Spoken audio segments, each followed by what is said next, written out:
சமாஜ்வாதி கட்சி மூத்த தலைவர் எம்பி ஜெயா பச்சனை மாநிலங்களவை தலைவர் ஜெகதீப் தன்கர் கண்ணியக்குறைவாக பேசியதாக குற்றம் சாட்டி சோனியா காந்தி தலைமையில் அனைத்து எதிர்க்கட்சி உறுப்பினர்களும் வெளிநடப்பு செய்தனர். மாநிலங்களவையில் எதிர்க்கட்சித் தலைவர் மல்லிகார்ஜுன கார்கே பேசும்போது ஒலிபெருக்கி அணைக்கப்பட்டதற்கு எதிர்க்கட்சி உறுப்பினர்கள் கடும் கண்டனம் தெரிவித்தனர். அத்துடன் மல்லிகார்ஜுன கார்கே குறித்து பாஜக உறுப்பினர் கன்ஷியாம் திவாரி கூறிய கருத்துக்களை அவை குறிப்பிலிருந்து நீக்க வேண்டும் என்று எதிர்க்கட்சி உறுப்பினர்கள் கோரிக்கை வைத்தனர்.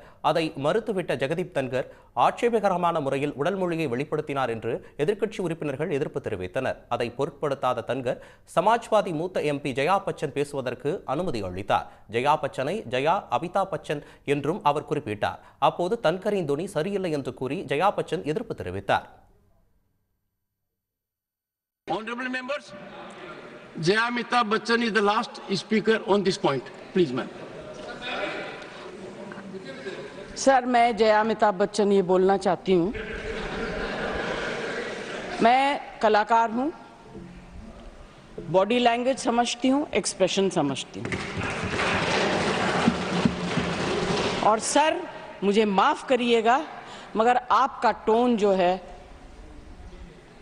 is not acceptable. We are colleagues, sir. You may be sitting on the chair. And I remember when I went to school.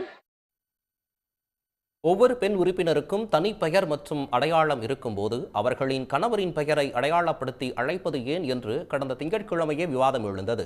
இந்த சூழலில் ஜெயா பச்சனுக்கும் ஜெகதீப் தன்கருக்கும் இடையே வாக்குவாதம் ஏற்பட்டது.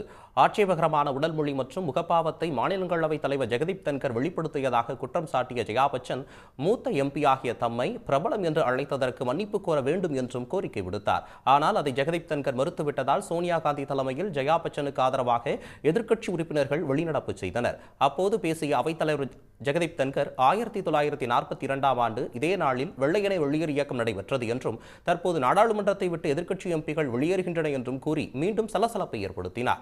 அவைக்கு வெளியே பேட்டியளித்த ஜெயா பச்சன் மாநிலங்களவையில் மக்கள் மன்றத்தில் பயன்படுத்த ஒவ்வாத வார்த்தைகளை ஜெகதீப் தன்கர் பயன்படுத்துவதாக குற்றம் சாட்டினார். இதற்கிடையே திங்கட்கிழமை நிறைவடைய வேண்டிய மழைக்கால கூட்டத்தொடர் மக்களவை மற்றும் மாநிலங்களவையில் தொடர்ந்து அமளி ஏற்பட்டதால் முன்னதாகவே நிறைவு பெற்றது. சன் நியூஸ் வாட்ஸ்அப் சேனலை ஃபாலோ செய்யுங்கள். QR கோடை ஸ்கேன் செய்து சன் நியூஸோடு இணைந்திருங்கள்.